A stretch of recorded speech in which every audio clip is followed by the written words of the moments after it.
So I'd like to welcome everybody tonight to the NWACS evening seminar for October 2022. This is Trinity Deibert.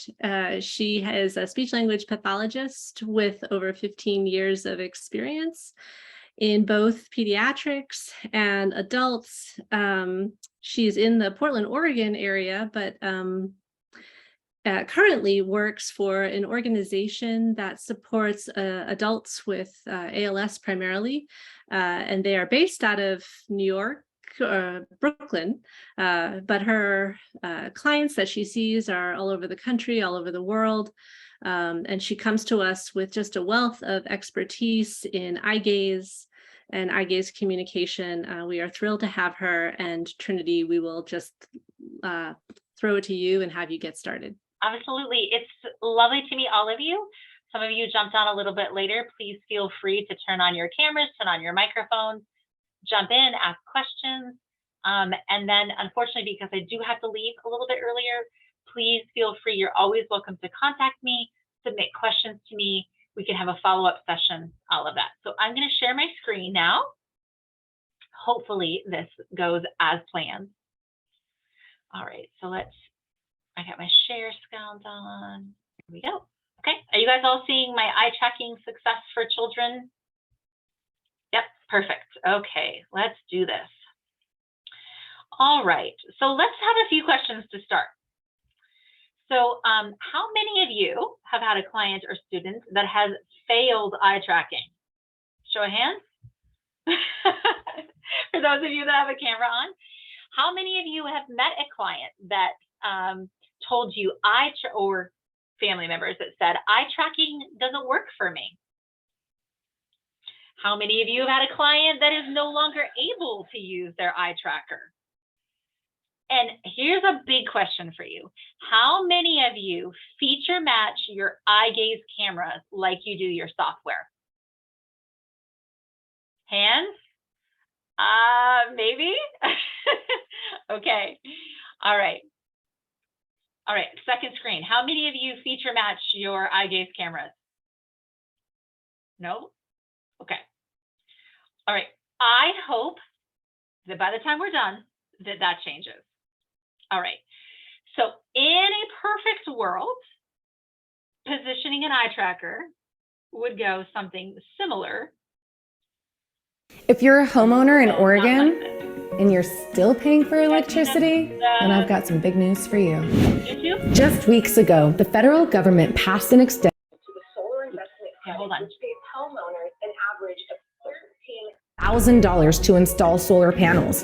What's the catch?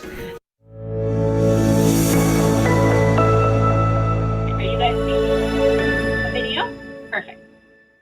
The most critical factor to successful eye gaze use is proper positioning. If the eye gaze device is not in the right position, you will not be able to do all of the amazing things that are possible with your device. Before you position the eye gaze system, make sure you are comfortable. The eye gaze device should be adjusted to you, not the other way around. There are 4 keys to getting the eye gaze system into the right position. 1. The eye gaze device should be about an arm's length away from your face. 2. The top of the screen should be in line with the top of your head. 3. The angle of the screen should be parallel to your face. 4. If your head is tilted, the screen should be rotated to match your head. These principles apply no matter what position you are in. If you are using the device when reclined back, please follow these steps to ensure that the device is properly. Okay. So that's theoretically how it's supposed to go. But how many of us actually live in a theoretical world, especially when you're talking about children? How does that work? They are never in the theoretical position that these great little, videos show. By the way, that video is from an amazing woman by the name of Antoinette. And she owns the company, and she is absolutely amazing. She is an engineer and comes up with some of the most amazing solutions you could ever possibly come up with. So let's talk about some of those factors that impact somebody's ability to use an eye gaze camera. So environmental factors, shiny materials on the walls nearby, mirrors, glasses frames. How about lighting? Sunlight washing out the IR, lights causing pupils to constrict. These are all real things that we deal with. And some of these factors, we are going to be able to control, and some of these factors we cannot control. I hope you asked for that link for that video that I just showed you. Happily able to give it to you guys, okay? So some of these we can control, and some of these we can't control, and that's what we need to pay attention to. Lighting, oftentimes we can control. It's great when there's an overcast day for eye gaze users, but when there's a bright and sunshine and you want to go outside and check out what's outside, that ain't happening. So that's something we need to consider, okay? How about physical positioning factors, such as the device being too low and the eyelids closing when looking down, or the device being too low and the camera is blocking your cheeks? Head positioning. So as we all know, little people don't like to live in a box. They move. And when they move outside of the head box. And the head box is what we consider almost like the strike zone, like when you're playing baseball. And so you got to keep your head in the strike zone. And as we know, some eye gaze cameras are much more tolerant in terms of how much you can move around. Like, this will still work in some cameras, and in some, that's not going to work at all. So that's something to pay attention. How much are they moving? How about the device not being parallel to the user? This is like one of the biggest things that I get. You've got a kiddo that's sitting like this, and then you've got someone that comes in and puts the device perfectly straight up and down. Their head is also tilted, but someone else is trying to like make it perfectly square, top and bottom, left and right, and have it like, you know, it's like they got to like line everything up. The distance not being right. For example, you've got a mount and you're trying to get a wheelchair up to the mount and you can't get it up because there's something in the way or there's a desk in the way. These are all things that happen. How about inconsistent upper body positioning? Do you guys know any of your kiddos that do this across your session or across using a device? How about this one? Or how about this one with the head rotation? And then, you know, the camera's like still up there, right? And so then they're trying to like look up like this because they don't have good positioning. How about involuntary motor movement? You're moving and you're trying to stay in the middle of the box and you're flopping and you're moving around. Again, all things to consider. Now let's talk about visual factors. And these are a lot of things that don't get talked about. Positioning factors, I feel like we talk about more often. What I feel like we don't talk about is these next factors. So ptosis. So ptosis is where the upper eyelid drops down over the top of the pupil and it interacts. So it makes it so that the camera can't keep a consistent read. Dry eyes. I feel like dry eyes when it comes to using eye gaze is so underrated and it needs to be way more paid attention to. So difficulties that are things that cause dry eye, medication, an inability to blink. So if you have somebody that has a really low tone, are they really getting a good blink? Like, are you watching that they're getting a good blink? Or people and kiddos that are unable to fully close their eyes when they're sleeping. Again, those with low tone, they don't always get a nice feel when they sleep. Therefore, they get dry eye. And then you're asking them to use eye gaze. And so they're staring and they're not blinking, or they're blinking a lot less and they get dried out. But don't forget the medication factor. Medication factor is a huge bit to this dry eye. Pupil dilation is another really big issue. Pupil dilation is something to pay attention to. Medication and light levels are huge. When I say light levels, I'm talking about what color the background is. Are you putting up a white back to their communication device, or do they have a dark, like the screen that I'm showing you? Is it a blue back? It makes a difference because it changes the way their pupils respond.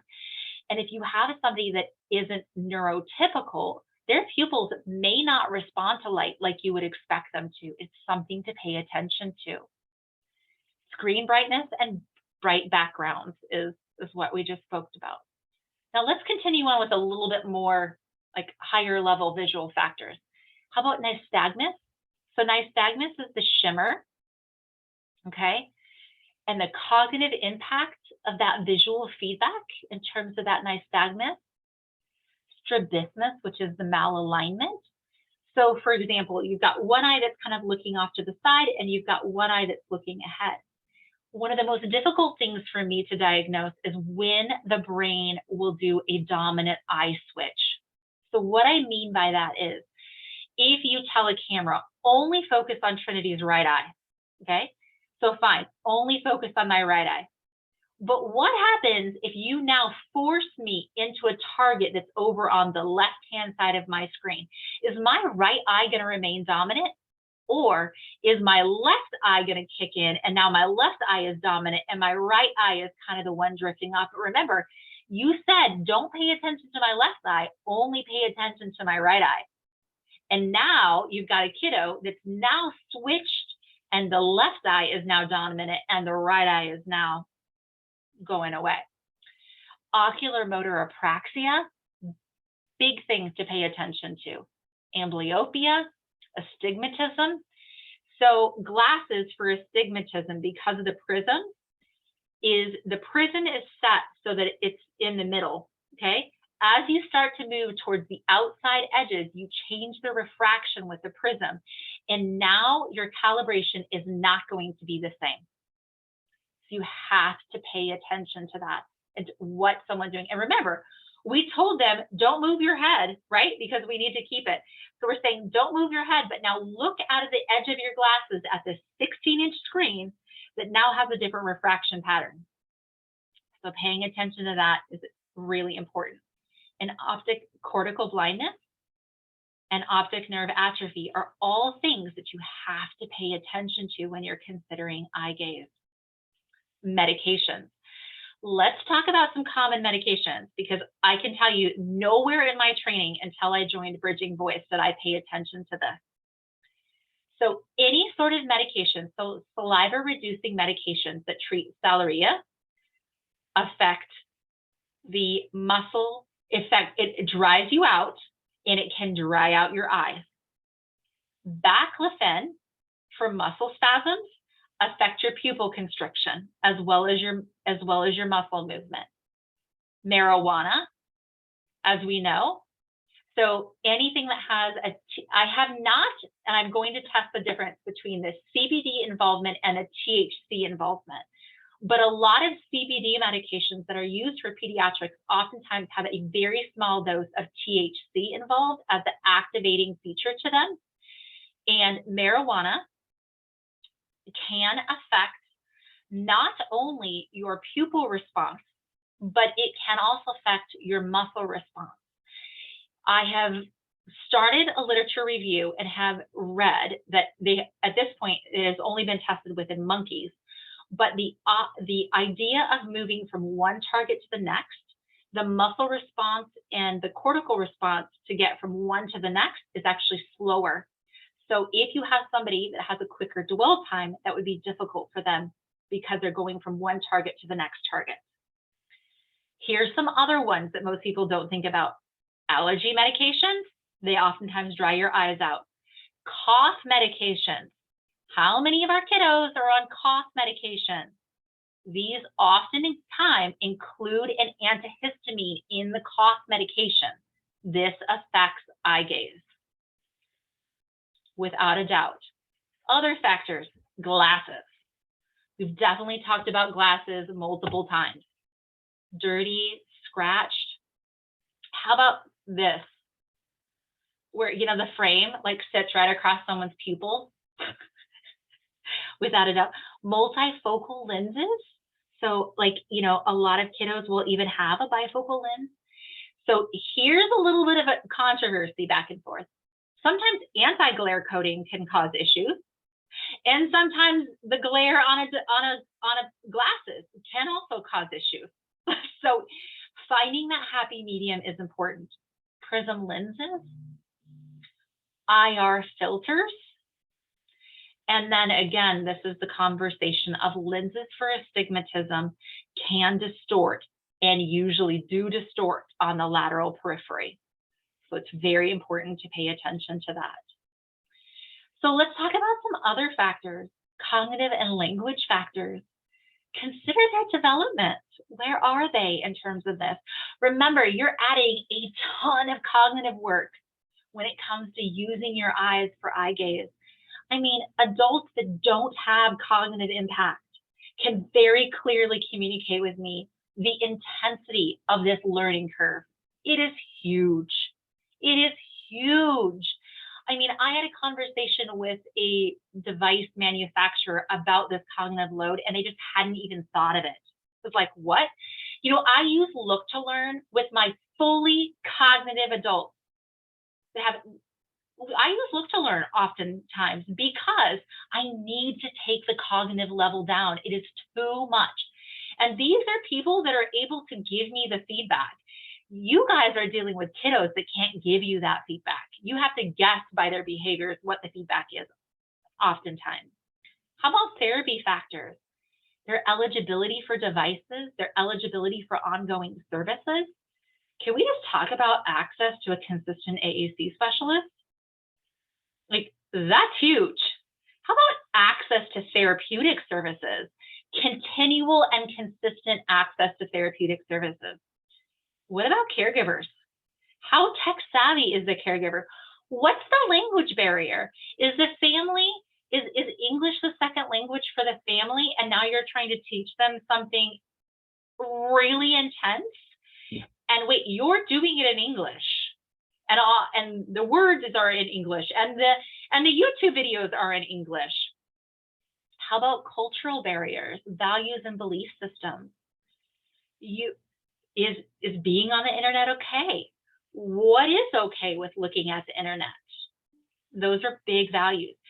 And then let's talk about, as you guys all know, being the parent of a child with disabilities, as well as there might be other children in the home, and the fact that they're working. How much time and energy and resources do they have that they can even devote to this? And it's not if, it's also choice. I mean, there's two different pieces to that. It's like, I want to give everything. I don't have anything left to give. I'm just barely getting by. Like, I'm feeding you, I'm cleaning you, like, we're keeping a roof over. What do we have to give? These are all things to consider. And then let's talk about device issues, because let me tell you, as we all know, when it comes to AAC, like, wow, does the session ever go like exactly the way that you want it to? Like, it doesn't for me. It doesn't for me. That's why. So like, what about Windows updates? Oh my gosh. What about updates? Here's a big one to pay attention to. Updates that are pending in the background for Windows, for any of the software, they grossly pull the power from the devices and screw up the eye gaze camera. That's my first go-to. If I've got a camera that's not behaving, the first thing I look for, the very first thing that I look for is, are there any updates in the background? And people forget to look at that, and they're sitting in the background. But oh wait, do you have this at school where you actually can't put it on the Wi-Fi? Like, those are all things that you need to pay attention to. CPU usage, just like a regular computer, you have to pay attention to the CPU usage. If it's running really high, your camera's not going to work. Eye tracker software and firmware updates, communication software updates. How about, I don't know if you guys, deal with anybody that has lots of spit, but dried spit on the camera, it makes a difference. Dried spit or whatever other fluids or whatever, I don't even know, ending up on a touch screen really messes things up. If you got a big old blob of something stuck on the touchscreen and someone's trying to use eye gaze over the top of that, yeah, good luck with that. You got something to pay attention to. But also there's good old fashioned camera hardware failure. If those LED lights, some of them go out, but not all of them go out, or you lose your LED lights, you're gonna have issues without a doubt. Okay. Those are all things to consider when you're troubleshooting. What do you do when you've done all of those things? You controlled as much as you can control, because you can't control everything. Although I am an A-type personality, and a lot of us speech pathologists are, and we do like to control as many things as possible, and I mean that in most appropriate, polite way. What do you do then? So I want to give you some ideas about some things that you can do. And your boards don't have to look the same as these boards, and maybe they're different, but the idea behind them is one to consider that you may not have considered before. So let me preface this. So you guys, there's a web address down there, https://bridgingvoice.org. And then there's a tab. This is for practitioners. We have a ton of custom boards for Grid and for Communicator. Now, a lot of these are adult focused. Okay, fine. But what I want you to know is these are all free. We will give you a board with these features anytime you want it. And then you can play with them and change them up to whatever it is that fits you. So I want to show you two different boards. The first one is what's called our 8-button board, which is the one at the top. The second one is, we're going to talk about trigger buttons. So this 8-button board is pretty fabulous. Oops, sorry. 8-button board is pretty fabulous because it gives you everything you could possibly want and more in 8 buttons. But the strategy behind this is you can use a very quick dwell time with a pause.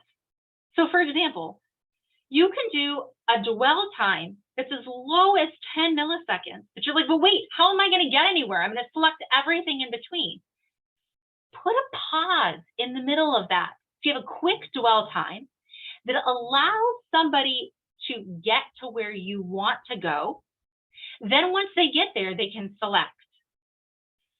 Okay, so you get to where you want to go and then you select. And what's nice is having the message window in the between allows you to get from one place to the other place and move through this space that is not selectable. Okay, then let's talk about trigger buttons. I love trigger buttons. Now you can do this. You can do this with Communicator. You cannot do this with Grid yet. We have put in a special request for this to be done, but this is a yet feature in Grid. Okay, the 8-button board we have for Grid and for Communicator. The trigger buttons we don't. So let's say you have somebody, let's say you have a kiddo who has a pretty quick selection time, okay, quick dwell time, and you want them, so as we all know in Communicator, these are our prediction buttons. So above this gray row, we have prediction buttons, okay? And so, but you need a little time for somebody to read, or maybe their visual processing is a little bit slower, or maybe they're just learning to sight read and they need a little bit more time. You make those buttons non-selectable. Then right below it, as you can see, you've got this gray button with the black dot. That is what's called a trigger button. And that button selects the one up above. So you can spend all the time you want looking at your predictions or processing what's in the prediction. Use a trigger button down below. So I find a one that I want. Oh, this is the one that I want. And then I use my trigger button right down below as my selection method. It's a fabulous little trick. And that's what's showing you here. Okay, so I believe wholeheartedly in pictures to reduplicate things, wholeheartedly, because they need to see what does it look like. So I love using things. So this came from Australia, and I have full, to share this. But what it says, like there's There's contact information, there's pictures. You can see from the front and the back how things are set up. There's information down below. And as we know, pictures transcend any sort of language, transcend language barriers. But when you're talking about different aides helping, different teachers helping, different caregivers helping, and maybe you've got a kiddo that goes between different houses, then what happens is maybe mom and dad don't always do a good job at communicating back and forth what this setup is supposed to look like. Well, guess what?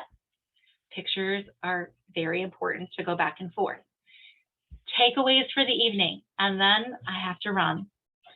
Most important, if you hear nothing else from me tonight, please hear this. One eye tracker does not fit all. One company, one eye tracker does not fit all. Okay, so please match your camera just like you would match your software and your language system if you want someone to be successful. Consider the head box size. Consider how well that camera tolerates head movement. Consider if you need smoothing. Also consider if you're going to have this kiddo drive or reposition themselves. Some cameras work for that, some cameras don't. Also consider their tolerance for various light levels. Their tolerance for dark pupil. And we have yet to find a dark pupil, but that is kind of out there as a catchphrase. Consider their glasses. Please, please, please try the eye tracking module in the environment they're going to be using it. Don't just do it in a clinic, do it in a classroom, do it in their house before you finish that purchase. And I truly believe that success happens when parents, teachers, and therapists work together. That's a perfect world. We know it doesn't always happen, but I can wish and I can hope for world peace that would be there. Okay. All right. And then how do you know that that eye tracker is the best unless you're willing to give something else a try? Don't give up. There are resources. Everyone can use eye tracking until you know why they can't. I can't say that enough. Until you know why they can't, everyone can use it. And eye tracking is a tool. It is not always the solution. Some people are like, eye tracking, eye tracking, eye tracking. And I'm like, really? Eye tracking? We got other options, but it's not always the best option. Most of all, I want you to have a couple different things. So info@bridgingvoice.org if you guys ever needed help or resources. And I didn't realize my email isn't in here. So it's just Trinity@bridgingvoice.org. And one thing I want to point out, Bridging Voice, no S. Bridging Voices is for trans youth. So I just want to make sure that sometimes people get that confused. Bridging Voice, no S. You are always welcome to request our custom pages at the link on the screen. Also at Bridging Voice, under that Practitioners tab, you are going to have the option to request any of our custom pages. You are going to be able to join any of our free trainings on augmentative communication. You can reach out to me. We also have a YouTube channel that you can use for your own personal training as well as to train parents and caregivers for communication. And please remember that our resources and my support for you, I'm offering you all support going forward, is always free of charge. Okay. So I'm sorry that I can't take questions. I do need to run. Please email me. Feel free to, whatever way works for you. I would love to hear from you, and I'd love to answer any of your questions. Thank you for letting me talk to you tonight. I am going to say goodbye, and it's lovely to meet you all.